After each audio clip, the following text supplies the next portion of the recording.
Muchas gracias, se pasó. Y ahora sí, hola, buenas tardes a todos. Por fin podemos dar inicio a la clase. Por favor, a los que están online, esta es una nueva modalidad para mí. Así que me avisan cómo se escucha y las dudas me las van mandando ahí por el chat. Ya, muy bien. Ok, bueno, vamos a hablar el día de síndrome ascítico. Yo soy la doctora Macarena Farías, soy médico internista acá del Hospital de la Fuerza Aérea. A raíz de un problemilla por ahí hubo que reestructurar clases y me pidieron que aquí con la linda presentación de la doctora Cantó, se las hiciera, ¿ya? Hoy, ok, dígame. Así puede revisar el chat. Ah, sí, no hay problema. Bueno, entonces, partamos. No, no se preocupe. De repente digo, puede ser alguien online, podría ser también. Ya. Ok. Primero vamos a partir con algunas definiciones. Síndrome ascítico, ¿verdad? Contempla varias. ¿Y qué es lo primero que ustedes pensarían cuando se enfrentan a un paciente con líquido intraabdominal? Así que está gordito. A los que han estado en práctica. Ya. Al tiro piensan daño hepático crónico. ¿Ya? Y aquí hay un concepto que es principalmente de los daños hepáticos crónicos, que es el tema de la hipertensión portal. Y esto es el aumento de la presión hidrostática en este sistema venoso, portal, valga la redundancia, en donde por X factor, ya sea porque el hígado está más durito o porque con aumento de estas resistencias del sistema venoso hepático, aumenta esta presión que, para que sepan más o menos, el valor de corte es de 5 milímetros de mercurio, ¿ya? Generalmente, para que sea clínicamente significativo, esta presión aumenta sobre 10 a 12 milímetros de mercurio. Ojo, que esto es la parte como un poco fisiopatológica de definición. Uno, para medir esto, tendríamos que meterle un catéter al paciente por una, en el fondo, venita, y medir ahí dirigidamente. Y eso obviamente en la práctica no se hace, y eso lo vamos a ver con algunas otras cosas que van apareciendo. Ya uno dice, ok, este paciente tiene hipertensión portal.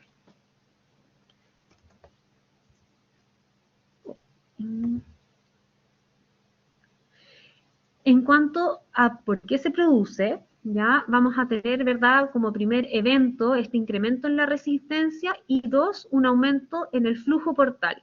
Y esto va a estar dado, ¿por qué? Porque en estos pacientes, el prototipo son los pacientes con daño hepático crónico, van a tener una marcada en todo el territorio esplácnico, que normalmente no está dilatado, en este caso se dilata y se redistribuye el flujo hacia el lado y se mete por el sistema portal, ¿ya?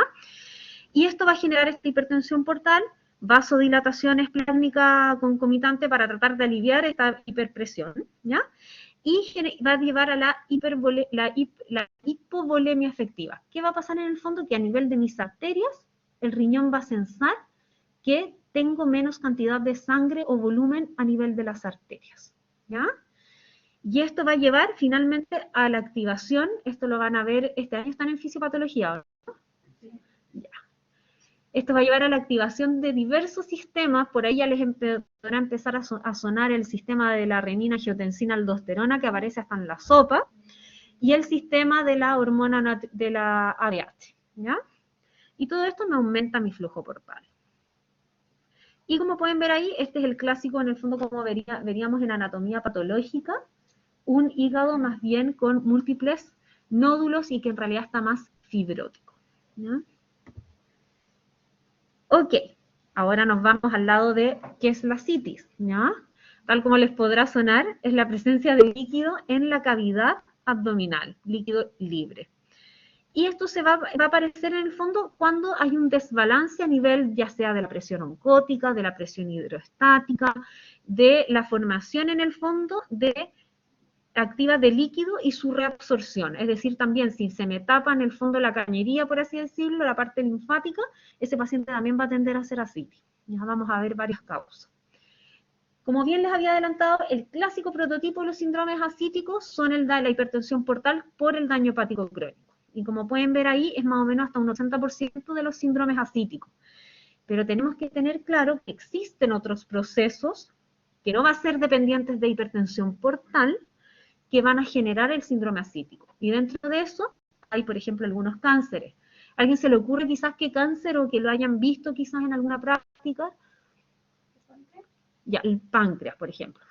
¿Qué más podría ser? Ya, el hígado, el hepatocarcinoma. ¿Qué más? Los linfonodos posiblemente. Linfonodos, ya. Y ojo, recordar también el de ovario en la mujer, ¿ya? Eso, o sea, ¿qué pasa? Tiran en el fondo estas metástasis que se implantan en el peritoneo. Y eso va a llevar a que, entre comillas, por así decirlo, exuden y se genere la ascitis, ¿ya? También, no olvidar que existe también la insuficiencia cardíaca, que también me va a dar un fenómeno bien parecido a la hipertensión portal, pero no tiene hipertensión portal, ¿ya? Es otras cositas que vamos también a repasar. Y hay otros fenómenos que son menos frecuentes que me podrían dar un síndrome ascítico. Y acá van las causas de ascitis. Y acá principalmente les van a colocar las dependientes de hipertensión portal, que ya dijimos van a ser todas en relación a este daño hepático crónico por distintas causas. La hepatitis alcohólica, ojo, la hepatitis fulminante, ya, o la insuficiencia hepática aguda, la esteatohepatitis no alcohólica, que es una causa de daño hepático crónico, las enfermedades venoclusivas del hígado y las trombosis, por ejemplo, a nivel de la porta o de las venas suprahepáticas, que esto también van a llevar a que me aumente mi presión a nivel del sistema portal, produciéndose la ascitis. Y bien acá habíamos dicho el hepatocarcinoma, porque en general no existe hepatocarcinoma sin un daño hepático previo. Estas metástasis hepáticas masivas que generan insuficiencia hepática, está la insuficiencia cardíaca congestiva, la pericarditis constrictiva y el mixedema. Y después tenemos las causas que son menos frecuentes, donde dentro de las que nombramos por ahí la presión oncótica, que quiere decir que tengo bajas mis proteínas en la sangre, ¿ya?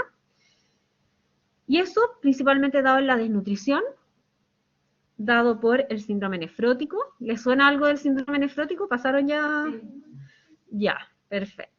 Las enteropatías perdedoras de proteína y la mala absorción, ¿ya? Y esto va a estar dado principalmente por enfermedades como la enfermedad celíaca, que es un clásico ejemplo que lleva en el fondo a una desnutrición y a una disminución de la capacidad de absorción de proteína, ¿ya?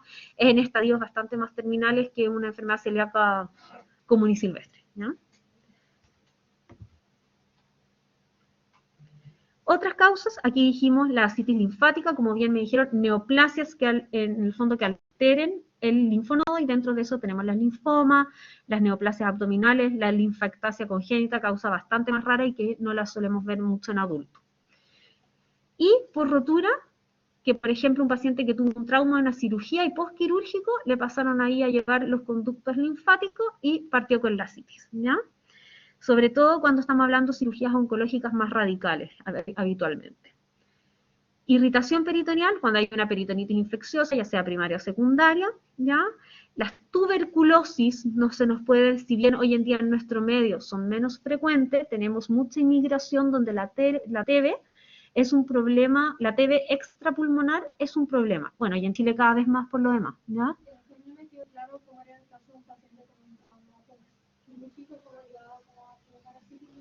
Hay una lesión, por ejemplo, a nivel del conducto torácico, que si tú seccionas ahí y no hay una reparación o queda eso como abierto, se podría decir, te va a drenar hacia la cavidad peritoneal. Es mecánico. Las neoplasias, bueno, ya más tarde decir la carcinomatosis peritoneal, y acá hay tumores que son propios del peritoneo, que son los mesoteliomas, ya que ojo, el mesotelioma también lo pueden escuchar por ahí por el pulmón, porque también tenemos una pleura que recubre, ¿verdad? Ya. Y también a nivel del pericardio, son estructuras más o menos que vienen desde el mismo origen. Y ya después están las más raras, como las ascitis pancreáticas, la biliar, las por lupus, ya en el fondo que son habitualmente que hay una inflamación de este peritoneo que va, entre comillas, a exudar líquido hacia la cavidad abdominal, ¿ya? Diga. ¿Por qué es importante la tuberculosis extrapulmonar? La tuberculosis extrapulmonar es relevante, cada vez es más relevante, uno por la inmigración y porque lo que uno, afortunadamente en Chile todavía no es tanto, pero van a empezar a aparecer probablemente cepas más resistentes de TB, ¿ya? y que, insisto, sobre todo hay lugares, por ejemplo, como en Perú, en Venezuela, para qué decir, donde no hay un control adecuado de la tuberculosis, no existen estos programas tan estrictos como a nivel de Chile, y con la inmigración que nos viene llegando, estamos cada vez viendo más casos atípicos o en lugares menos frecuentes de TB, ¿ya? Ojo que la TB es un problema, la tuberculosis es un problema a nivel nacional, ¿ya? Por eso uno es tan estricto que incluso los carabineros te pueden ir a buscar a tu casa si tú tienes tuberculosis y no te has tomado los remedios, ¿ya? Así de relevante es. Después. Ups. Ya, como bien habíamos dicho, la ascitis, el mecanismo más importante va a ser esta hipertensión portal. Esperemos un segundito que hay una, me gusta más una diapositiva de acá. Y como dijimos, hay una vasodilatación esplácnica que finalmente se va a llevar a hipovolemia. El riñón piensa como que tengo hipovolemia, que en realidad no, porque el paciente uno lo ve y cómo va a estar. Si uno ve al paciente con ascitis así, va a estar hinchadito. Uno dice, uy, pero si tiene mucho líquido, ¿por qué el riñón me está sensando? Bueno, porque tengo poca agua dentro de las arterias y me llega por ende menos flujo a nivel del riñón, ¿ya? Y todo esto me va a llevar a la activación de todos estos sistemas, dentro de los cuales tenemos el sistema de renina, angiotensina, aldosterona, el nervioso simpático, la hormona antidiurética y las endotelinas. Y finalmente todo lo que esto me lleva a una disminución de la excreción de sodio, con una disminución de la excreción de agua libre. Acuérdense que el sodio, el agua arrastra sodio y el agua arrastra sodio y el sodio arrastra agua. Van uno al lado del otro, ¿ya? Caminan juntos, por así decirlo. Y todo esto me va a llevar a la formación de ascitis y además en etapas ya más tardías a una hiponatremia dilucional, ¿ya? Y además, todos estos sistemas van a llevar a que me aumenten mis resistencias vasculares periféricas. Genial. Y eso eventualmente me va a producir vasoconstricción, que cuando ya es inadecuada me lleva a la producción de un síndrome patorrenal. Estos son conceptos, insisto, que vamos a ir viendo después a largo plazo, es como para que tengan una idea así como súper general, ¿ya? Son un tema un poquito más avanzado que solo semiología, pero que ya les tienen que empezar a sonar. ¿Ya? ¿Cuál sería el principal efecto de esto del corazón? Porque si está aumentando la resistencia, también está alimentando la postcarga, ¿no? Claro, pero es como es en el fondo aumenta la resistencia, por así decir, relativa, porque se redistribuyen los flujos, porque adentro tengo poca, lo que busco es tener en el fondo más llena a nivel del corazón, ¿verdad? Que mis ventrículos se llenen mejor. Pero me perdí la idea. Repítame la pregunta. Se supone que si hay resistencia vascular periférica, también va a aumentar la postcarga, y eso podría llegar a hipertrofia ventricular, por ejemplo, claro, pero es un poco al revés, porque tengo vasoconstricción periférica, pero tengo todo este otro territorio que está vasodilatado. Entonces, finalmente, la cantidad de líquido que me llega a mi corazón igual no es la óptima, y se genera un círculo vicioso. Y no se dan los fenómenos tanto de hipertrofia y eso. De hecho, pasa mucho que los pacientes que ya eran con presiones altas, hipertensos, a raíz de esta vasodilatación en sitios atípicos, dejan de serlo. Y al revés, se van un poquito para el otro lado, ¿ya? Y es por la redistribución de estos flujos. Si bien tenemos vasoconstricción hacia algunas partes, por efecto en el fondo de la angiotensina, de la angiotensina y del sistema simpático, ¿ya? Exacto. ¿Ya? Entonces, esta retención de agua y sodio va a disminuir mi filtrado glomerular por estos fenómenos que conversamos, aumenta la reabsorción tubular, esto insisto, son conceptos que van a ir viendo lentamente en fisiopatología igual, ¿ya? Hay mayor retención hidrosalina porque mi riñón dice, a pesar de que estoy expandida de volumen, mi riñón dice, chuta, no tengo volumen, tengo que reabsorber, ¿ya? Y esto lleva a la secreción, además de aldosterona, y se empiezan a activar estos sistemas. Insisto, es muy bonito esto. Yo sé que probablemente los cerebros están haciendo ahí como medio cortocircuitos, pero a medida que uno lo lee y lo van a ir escuchando también en fisiopatología, etcétera, uno lo va a ir interiorizando. Por otro lado, la disminución de la presión oncótica, ¿verdad? Es cuando disminuye la cantidad de proteínas que yo tengo en el plasma, ¿ya? Y eso va a llevar a que esta presión oncótica sea menos y esta lucha de presiones que hay entre el intravascular y el extravascular se desbalancea en favor de que el líquido va a tender a pasar al extravascular, específicamente la cavidad abdominal. Y son generalmente las causas que ya dijimos, por ejemplo, en adultos la enfermedad celíaca más bien importante, o más frecuente el síndrome nefrótico, ya las enteropatías perdedoras de proteína, etc. En los niños, sobre todo en países donde la desnutrición es un problema, vamos a tener estas clásicas, no sé si clásicas, como feo decirlo así, pero como este fenotipo con la guatita bombada y esos clásicos de una desnutrición por proteína, principalmente, ¿ya? Y está dado por la citis por lo demás. La linfática, esto puede ser obstrucción o rotura de los conductos linfáticos, y ya lo estamos un poco repitiendo. Y la irritación peritoneal por los procesos infecciosos, ya sea primarios o secundarios, que podrían haber. Ya no quiero entrar en detalle porque eso también son clases que van a tener un poquito más adelante. Y acá vamos a la semiología pura, que yo creo que esto es lo que más les debería interesar. Y dentro de esto, estos pacientes, ¿qué es lo que se van a venir a quejar? De que la guatita, que están más panzonzudos, que las guatitas les creció. Y esto a la vez, en cuanto a sintomatología, ¿qué les puede producir? Como tengo más líquido en mi guatita, se me empiezan a apretar algunas estructuras. ¿Ya? Y dentro de esa, por ejemplo, el estómago, con mayor saciedad precoz, pesadez o, francamente, dependiendo de la etiología, puede haber dolor abdominal. Estos pacientes, a pesar de que uno los ve que quizás de músculo no tienen nada, se ven como flaquitos de extremidades, suben de peso porque aumenta la guatita.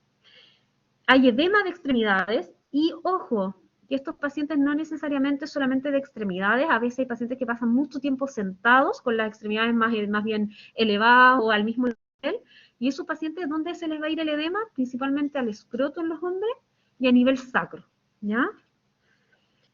Y bueno, y los genitales. Y lo otro que se genera, existe el nódulo de la hermana María José, que en realidad es un signo clínico, yo diría quizás no tan frecuente, pero les puede aparecer por ahí, que en general sugiere que es un tumorcito en el fondo a raíz de algún tumor gastrointestinal a nivel principalmente periumbilical. Siendo sincera, nunca lo he visto, ¿ya? Pero está descrito y les va a aparecer en varios libros de semiología, ¿ya? Después, la citis, y esto sí es importante que lo sepa, lo podemos clasificar en grados. Existe el grado 1, el grado 2 y el grado 3, y obviamente va a depender de la cantidad de líquido que haya en la guatita. Cuando es menos de 3 litros, uno a veces ni siquiera es tan detectable clínicamente y es una citis grado 1. Ya la citis grado 2 vamos a tener signos clínicos, que algunos se acuerdan cuáles podrían ser. Yo sé que la doctora aquí ya les hizo una clase. El signo de la ola, ¿y qué más? Porque ese es cuando ya tengo la guatita así como hinchada, pero no tensión.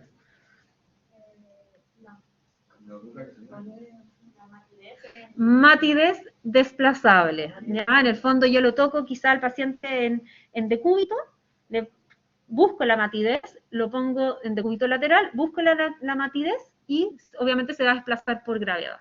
¿Ya? Ok. Y después la citis grado 3, que habitualmente va en litros, entre 6 y 15 litros y más.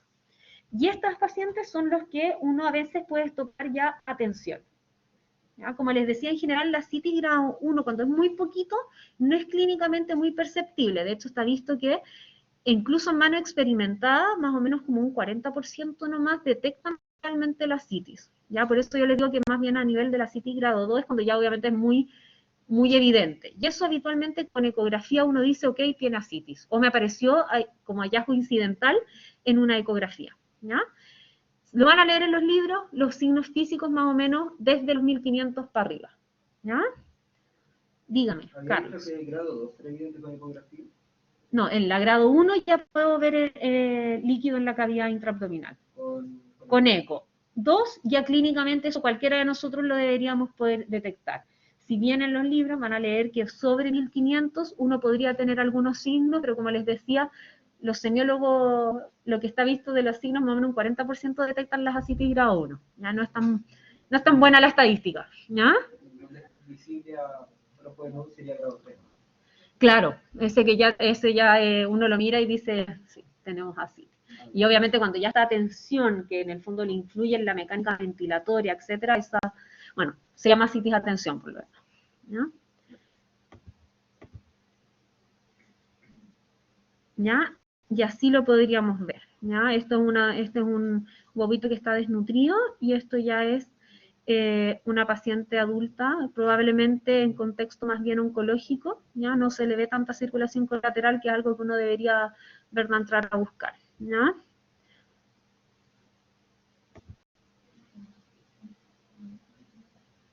Y esto que aparece ahí, ¿a alguien se le ocurre que puede ser? No es el signo de la señora María. Ya. Es que es tanta la presión intraabdominal que se hace un anillo herniario y sale contenido, ¿ya? Y eso igual hay que dejarlo consignado. En general, cuando son por daño hepático crónico, no hay mucho que hacer porque la cirugía es más riesgosa que la hernia en sí. Pero, doctora, lo que se está produciendo es una víscera intestinal. En el contenido intestinal. Puede haber víscera, puede haber grasita, hay líquido, por lo demás metido por líquido también se desplaza. Ya, pero no es únicamente una víscera. Claro, no necesariamente solo una víscera, podría ser tejido, como les decía, graso, o podría ser grasa con líquido, víscera con líquido, en el fondo lo que esté más ahí cerquita de la pared, ¿ya? Entonces, súper importante la anamnesis, todos los antecedentes familiares, tanto de hepatopatía como de cáncer, factores personales y factores de riesgo de hepatopatía, como son el alcoholismo, drogas, no solamente eso, fármacos que pudiesen haber, transfusiones. ¿A alguien se le ocurre por qué la transfusión podría ser relevante en estos casos? Tiene que ver con el daño hepático y las causas. Yo sé que, por si les suena, o a los que están online también. Ya, es por los virus. Acuérdense que, sobre todo antes de los años 90, en el fondo de 90 para atrás, 80 para atrás en realidad, no se hacía screening a la sangre, llegaban y le pasaban la sangre. Y eso podía venir con virus de hepatitis B, virus de hepatitis C, VIH, en el fondo varias otras cosas que pudiesen tener relación con estos síndromes, ¿ya?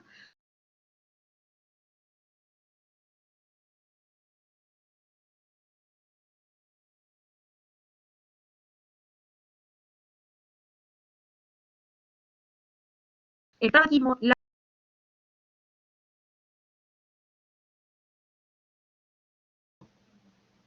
enolismo es alcohol,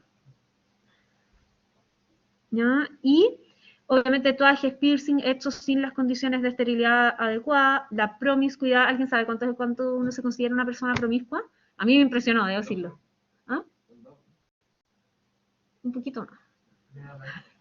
3 al año, ¿ya? 3 al año, sí, como que hoy en día uno dice, no es tanto, ¿no? Ok. Y ojo en áreas, si viene de áreas, por ejemplo, que está tan en boga, bueno, ahora por la pandemia no, pero el sudeste asiático, que vamos, pasémoslos bien, etcétera, ya, ojo, mucha hepatitis en el sudeste asiático, ¿ya? ITB. Fármacos, obesidad. Patológico, obviamente, del paciente, si tiene, ya más que decir, si tiene un daño hepático crónico o antecedentes de alguna hepatopatía, insuficiencia cardíaca, si tuvo TB, si tiene un síndrome nefrótico, si tiene neoplasia, diabetes, dislipidemia, obesidad, casos anteriores de que haya tenido ascitis, en verdad hay muchas causas y por ende hay que ser muy acucioso, ¿ya? Y los síntomas actuales, súper importante, no es lo mismo una citis que viene lentamente progresando a una citis que se hizo en 48 horas, ¿ya? O que fue posquirúrgica, ¿ya? O que fue después de un accidente de tránsito, ¿ya? Después, la rapidez de la aparición, la presencia de dolor abdominal, fiebre, al tiro nos prende la ampolleta, chuta, no está infectado este paciente, ¿ya? El síndrome constitucional, que alguien sabe a lo que se refiere síndrome constitucional. Perfecto. Sí. Ya en el fondo es un paciente que ha ido progresivamente y rápidamente bajando de peso sin tener la intención de que eso ocurra, asociado a compromiso del estado general. ¿Ya? En el fondo no es la paciente que dejó de comer porque quiere bajar de peso. ¿Ya? Es el paciente que o no puede comer porque le pasa algo, o el paciente que, a pesar de que come bien, baja de peso. ¿Ya? Y cambios del ritmo de las deposiciones nos hacen pensar, ¿verdad?, en algo más bien oncológico, o enfermedad celíaca también por ese lado, al trastornos menstruales, disminución de la diuresis y la presencia de edemas periféricos.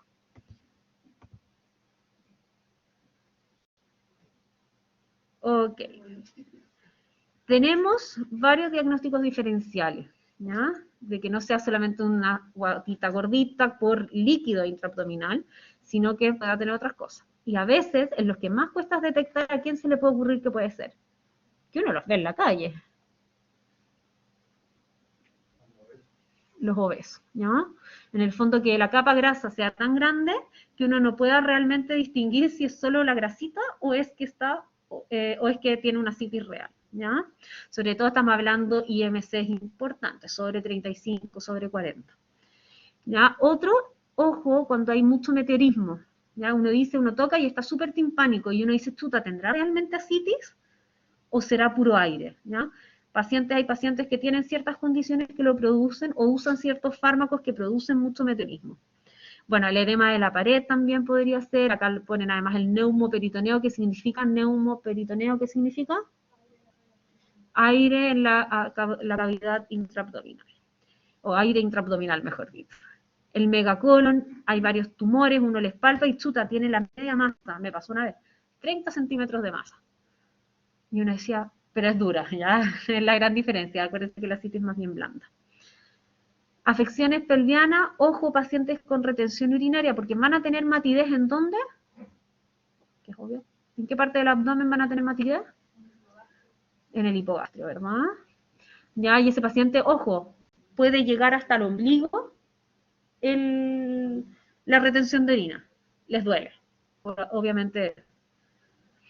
Los quistes de ovario si son gigantes, los embarazos simples o complicados con hidroamnios, ¿ya? O polihidroamnios. Dejémoslo hasta ahí. Examen físico, como dijimos, tiene que sí o sí haber una cantidad superior a 1.5 y como decíamos, además de esto podemos clasificar la citis si está libre, es decir, no tengo nada, o si está tabicada. A veces pacientes que han tenido muchos procesos intraabdominales se generan tabiques y la citis queda, por ejemplo, confinada solamente a un lugar, ¿ya? Eso. Y como les decía, el tema de la eco podría ser útil.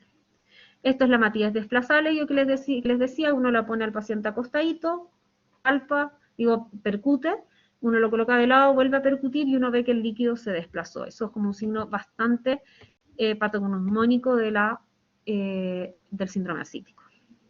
Y esto es una ecografía, ¿ya? Como bien ahí salen las estructuras, tenemos la vejiga, el líquido en las ecos se ve negro, versus las estructuras que se ven más bien blanquitas, ¿ya?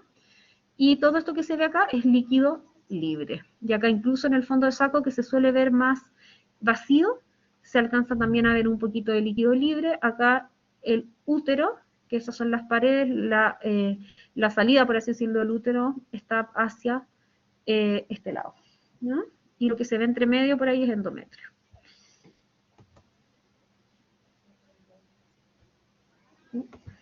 Ya va quedando poco, lo prometo, ¿no?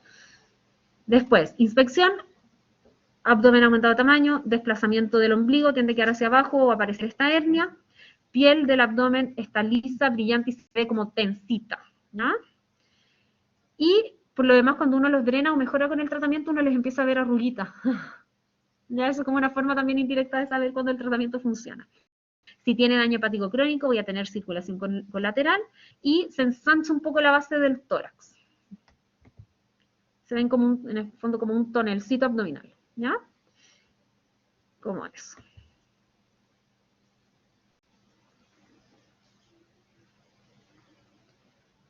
Y ahí, y eso que se ve ahí, es otra hernia gigante.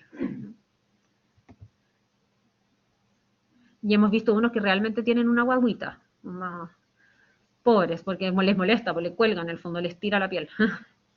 Una guaguita. Claro, no es que la guaguita esté en la hernia, en el fondo que tienen es tan grande la hernia que parece como una guaguita colgante, ¿ya? A la palpación va a ser esta verdad tensión parietal con cantidad de líquido libre y el tono muscular también va a estar como ahí como apretadito, se podría decir, ¿ya? Y eso va a depender más bien de qué tan intensa es la palpación, porque acuérdense que hay pacientes que hacen un poquito de tensión abdominal, ¿ya? Y esto es súper importante, esto podría ser pregunta de prueba, para que se me despierten los que están ahí medio somnolientos. ¿ya? Casi nunca hay dolor. Es muy raro el dolor solamente por la ascitis en sí. En general habla de que hay algo más detrás de esa ascitis. Por ejemplo, una inflamación del apéndice o apendicitis, hay alguna colecistitis, hay en el fondo una colecistitis, una pancreatitis, cualquier cosa que me pueda causar infección o inflamación a nivel de la guatita, ¿ya? O una peritonitis bacteriana espontánea, que es lo que vemos en los daños hepáticos crónicos, ¿ya? Así que eso siempre va a ser un red flag, que si le duele, sobre todo si le duele y se asocia a fiebre, uno dice, oh, acá hay algo más pasando, ¿ya? No le puedo echar la culpa solo al daño hepático crónico. Ok, percusión ya dijimos, matidez, signo de la ola positiva, ¿ya? Y acá también hablan del signo del témpano, que es parecido al de la rodilla, ¿verdad? ¿Ya? Si lo escucharon por ahí. Signo del témpano es cuando hacemos movimientos depresivos bruscos en el abdomen, y en el epigastrio hipocondrio derecho se desplaza, ¿ya? La matidez desplazable, ¿verdad? Lo que ya hemos comentado en varias oportunidades. Next. Eso. ¿Ya? Ojo, también un dato. Semiológicamente, uno siempre tenemos un triangulito acá que se va a escuchar o se va a percutir timpánico. Lo normal es que hacia arriba es más timpánico de lo que es hacia abajo. Salvo que tengamos una CITES grado 3, que obviamente ahí tenemos todo tomado, se podría decir. Diga. Volvamos. ¿Ya? En el fondo es cuando se hace movimientos bruscos en el abdomen, se genera, a ver, ¿cómo explicar? Ya. Un hielito que flota en el agua. Si uno lo deprime bruscamente, ¿qué pasa con el agua? Se ve como que una especie de ola, una depresión, o que está flotando sobre algo líquido, mejor dicho. ¿Sí? Yo sé que no, hay como que imaginársela, así como si uno tuviera una cosa que flota en el agua, si uno la deprime, como que se genera una expansión, se podría decir, una expansión del líquido que está debajo. ¿Sí? Ya. Y por eso es con movimientos más bien bruscos, y no va a ser que yo le palpe la guatita despacito. Tiene que ser un poquito más brusco de lo normal, y es distinto al signo de la ola, porque el signo de la ola, ¿verdad?, es cuando uno pone la manito en la zona lateral, y uno empuja, y se forma como una olita. ¿Sí? Ya.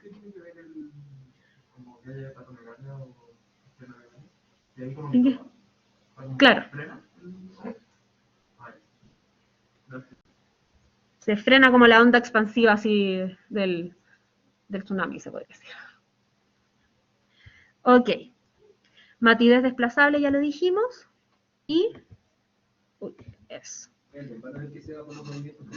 Sí. ¿Ya? Y como decíamos, a veces la ascitis puede estar un poco tabicada, sobre todo los pacientes que han tenido fenómenos, ya dijimos, intraabdominal, o los han pinchado muchas veces. ¿Ya? Y esos pacientes uno pudiese con la percusión tratar de delimitar, obviamente una eco va a ser mucho más precisa. ¿Ya? Adjuntación, la verdad no tenemos mayores cosas que agregar. Y esto es para que lo sepan, tengan más o menos una guía de lo que tenemos que pedir. Obviamente tiene que ser lo más completo, hemograma, función renal, que me carga que lo pongan así, es BUNCREA. BUNCREA, función renal, ¿ya? A mí no me vayan a decir función renal porque eso si uno lo pone en un laboratorio, se lo devuelven, ¿ya? Electrolitos plasmáticos, que son sodio, potasio, cloro, no viene ninguno otro de los iones que tenemos. Proteínas, PCR, VHS, glicemia, perfil hepático, pruebas de coagulación y LDH. Son todos laboratorios muy generales, ¿ya? Los electrolitos en orina nos podrían servir, de hecho hay algunas guías que para el tratamiento lo piden, sobre todo el sodio urinario, ¿ya? La rapidez de ese examen en este centro en particular no es muy rápida, entonces no me sirve mucho para tomar decisiones, pero si están en algún centro más grande, clínica alemana o en algún hospital base grande, probablemente lo van a tener más disponible y es importante que lo conozcan. Lo van a ver más adelante también, les va a aparecer bastante. La eco abdominal, ¿verdad? Sobre todo nos va a servir para cantidades mínimas, nos va a ver estructura, nos va a mirar el hígado, nos va a ver cómo está la vesícula, cómo está la vejiga. En el fondo nos va a aportar bastante información, ¿ya? Y la paracentesis acá es la reina. ¿Por qué? Porque con eso me aporta la información de que si mi ascitis es dependiente de hipertensión portal o no. en el fondo me va a buscar también causa y me va a descartar por lo demás la peritonitis bacteriana espontánea, los daños hepáticos crónicos, que puede ser grave. Y la radiografía de tórax, porque a veces la citis se va hacia el pulmón. Sí, esos pacientes son mucho más difíciles de manejar. Ahora lo vamos a ver. ¿Ya? La paracentesis es la punción del abdomen, ¿ya? Para extraer líquido acítico. Puede ser diagnóstica, que solamente le voy a tomar exámenes, sacar una muestrita pequeña, o puede ser diagnóstica más evacuadora, es decir, un paciente que está muy atención, para poder liberarlo, le voy a sacar una buena cantidad de líquido, ¿ya?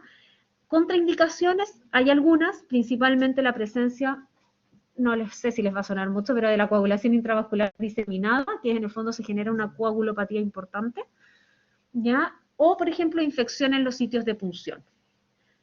Por lo demás, la paracentesis no es que una la llegue y la haga en cualquier parte. Tenemos que buscar un punto entre el ombligo y la espina ilíaca anterosuperior y pinchar en donde se unen el 2/3 desde el ombligo hacia la cresta ilíaca con el tercio que se une de la cresta ilíaca hacia el ombligo. ¿Ya? ¿Cómo? Ya, lo sé. Ya. Esto, espérenme, para que lo puedan ver los chiquillos de online. Esto lo dividimos en tercios, ¿ya? En la unión. Ay, ¿no ven esto? Ah, chuta. Ahí la flechita arriba. Pero con esto igual lo puedo hacer. Y con eso dibuja. Pero es que es mejor, porque acá le puedo poner... Ah, oler. No, está medio difícil, ya. Y va a ser un 2. 2/3. Y 1/3. ¿Ahí sí? ¿Se entiende? Ya. Divido este segmento entre el ombligo y mi cresta ilíaca anterosuperior en 3 partes, donde se unen los 2/3 proximales con el tercio distal, es donde yo hago mi punción. ¿Y por qué creen ustedes que tiene que ser ahí y no en otra parte? ¿Por qué tenemos la guatita?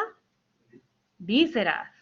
Porque para no funcionarle el colon, no funcionarle los intestinos en el fondo. ¿Ya? Entonces ese es mi sitio seguro. Otra alternativa, por ejemplo, es hacerlo bajo eco. Pero que eso no tenemos quizás tanta disponibilidad. ¿Ya? A modo de que sepan y ya les empiece a sonar, si yo voy a hacer una paracentesis evacuadora, no le puedo sacar y le voy a sacar más de 5 litros, o infiero que por el volumen de la guatita le voy a sacar más de 5 litros, yo a ese paciente le tengo que pasar albúmina. ¿Ya? Lo van a ver también más adelante, estamos adelantando conceptos.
te salís y de ahí volvís a entrar.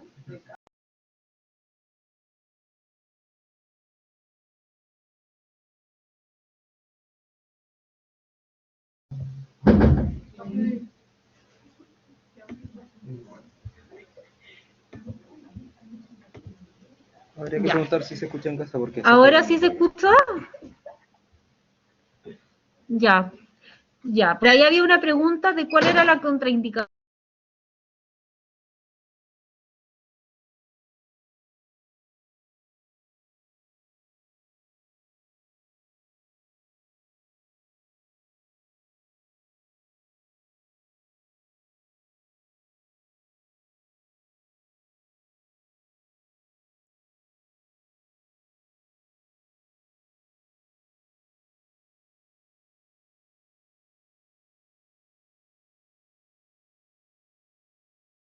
Okay. A ver, coagulación, tipo colocándolo, escribiendo coagulación intravascular diseminada.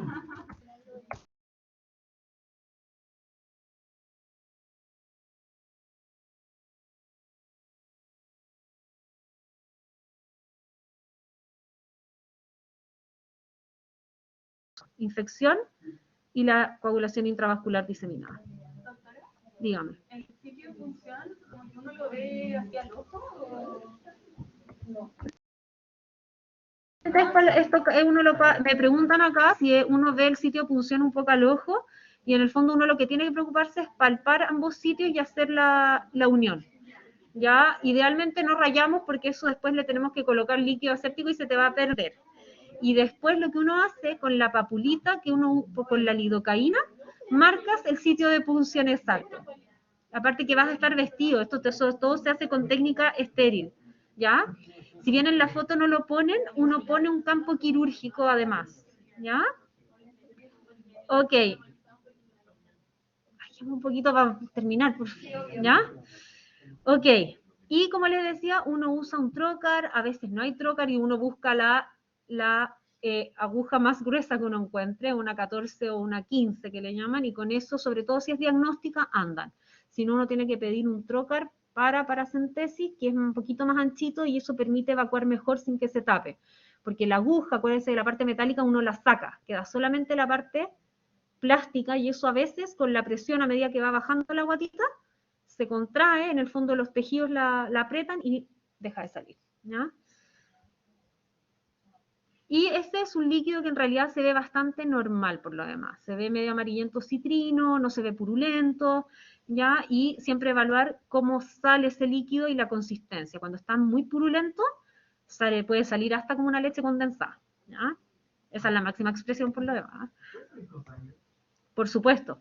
Y por eso hay que tener mucho cuidado de que cuando uno pincha puede ser, porque adentro de la guatita hay sangre, por ejemplo, un tumor, y sale más rojiza. Sangre fresca, es como fresca, es más raro, tendríamos que estar pinchando un vaso. Y ojo que a veces también sale hemática si uno no se fija bien, no sé si se han visto su propia guatita que tenemos como varias venitas superficiales, a veces si eso se pincha también les va a salir contenido hemático, ¿ya? Y por eso hay que buscar ojalá una zona que esté libre de esas vénulas más grandes. Sí, todo esto se adquiere con la práctica, en todo caso. Ahí, contestemos.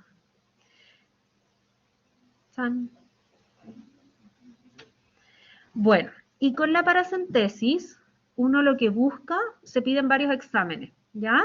Dentro de eso, no, en el caso acá que están el citoquímico, ¿ya? Que nos va a decir el recuento de leucocitos y qué tipo de leucocitos tengo yo ahí, ¿ya? Además, el ADA, uno debiese también pedirlo. Uno si sale muy hemático, podemos pedir también los glóbulos rojos los glóbulos rojos a nivel del contenido. Siempre pedir gram y cultivo, ¿ya? Y además de eso, uno podría hacer algunas otras cosas complementarias como el pH y la albúmina y las proteínas totales. Recalco albúmina porque esta es fundamental y fue fundamental tener también la del plasma, ¿ya? Porque con eso yo puedo catalogar a mi paciente si es dependiente o independiente de hipertensión portal a través de un índice que no me está funcionando.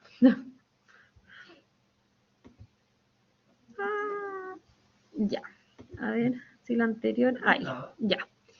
Otras cosas, hoy no lo puedo decir, ademín de aminasa, ¿ya? Y agregar también la glucosa, las glucosas bajas hacen pensar de algún proceso que consume glucosa, ¿ya? Y lo otro es la LDH, que serían las cosas que nos faltarían. Cuando uno tiene la sospecha de una ascitis de causa pancreática o una ascitis de causa linfática, uno pide amilasa y triglicéridos. No es como de norma a norma, uno ve de paciente en paciente, ¿ya? Y, como les decía, es súper importante la albúmina para sacar esta gradiente o gasa, lo van a ver abreviado en las fichas, que es la gradiente de la albúmina del plasma menos la albúmina de la ascitis. ¿Por qué nos entrega causa?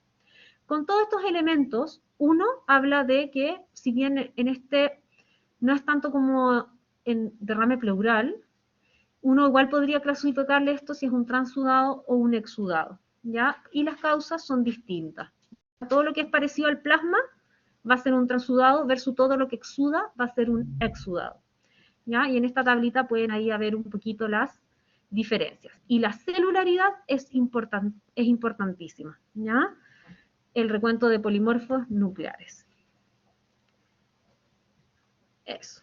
¿Ya? Y acá esto lo hacen un poco de similitud al tema de derrame pleural.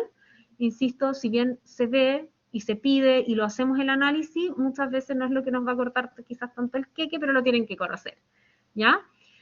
LDH del líquido acítico partido por el LDH sérico menor de 0,6, LDH menos de 400 unidades y la proteína en el líquido acítico partido por las séricas menor de 0,5, uno habla de transudados y tenemos estas causas versus el exudado, que es todo al revés, y van a ser estas otras las causas. Pero más usado, como les decía, es esta la gradiente albúmina del plasma con la albúmina del líquido acítico, ¿ya? Menos, y el punto de corte, para que se lo aprendan, 1.1. Y con esto, si mi gradiente es dependiente de hipertensión portal, van a tener todas las causas de este lado, y si la verdad que esto no marca.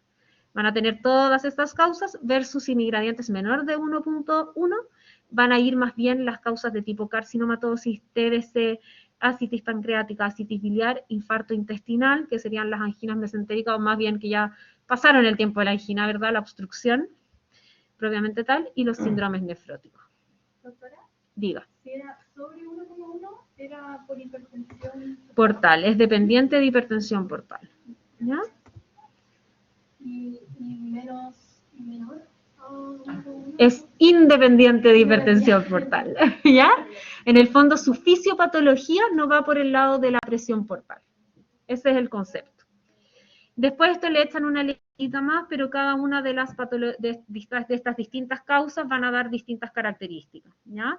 Y como les decía, las neoplasias, por ejemplo, la TB pueden dar un líquido más hemático, ¿ya? Van a tener menos polimorfos nucleares, en el fondo van a tender a ser más bien monocitos los que están adentro, etcétera, y por ende, y si pienso en TB como causa, recuerden que eso no crece en los cultivos normales. Hay que pedirlo en cultivo de Koch, ¿ya? O baciloscopía.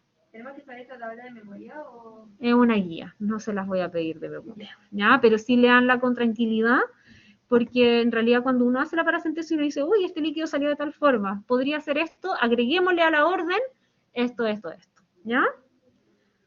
Ojalá pensarlo de antes con los exámenes que tengamos, pero a veces la paracentesis por aspecto nos podría dar alguna razón.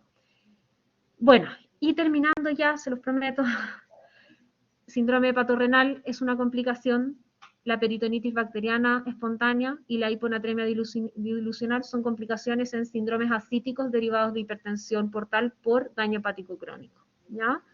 Ojo, esto no lo van a ver en las otras etiologías como cáncer, ¿ya? Manejo general, este paciente tiene que disminuir la cantidad de sal que consume. Obviamente, si hay alcohol involucrado o un daño hepático, aunque no sea por alcohol, no tiene que tomar idealmente, ¿ya? porque le va a generar, aunque ya si ese hígado ya está cirrótico, yo le doy un estresante, no le estoy ayudando mucho, independiente de que la causa no sea por alcohol, ¿ya? Y siempre pesarse, ojalá a diario, medirse el perímetro abdominal y ojalá la diuresis dentro de lo que pueda para poder arreglar mi tratamiento. ¿Ya? Y esto sería el manejo ya más bien farmacológico y más estricto cuando hay, por ejemplo, hiponatremia, restringimos líquidos, diuréticos, espironolactona y furo. Ojo, esto en el contexto de un daño hepático crónico. Las paracentesis evacuadoras cuando ya lo otro, nada de lo otro me funciona. El TIPS, que en el fondo lo que se hace es una conexión para aliviar la presión portal, ¿ya? Eso también pudiese ser de salvataje en algunos pacientes. No quiero que esto se lo aprendan porque lo van a ver más en el próximo semestre, ¿ya?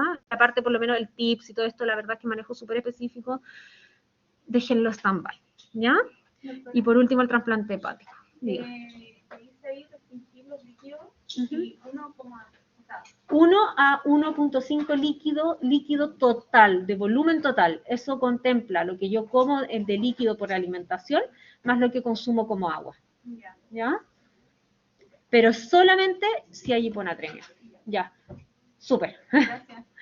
Disculpen las cuestiones, la parte técnica que fue media desastrosa. ¿Ya? Si tienen dudas, mañana igual las resolvemos. ¿Ya? Yo venía preparada más para la parte hematológica. Me topo con esta sorpresa.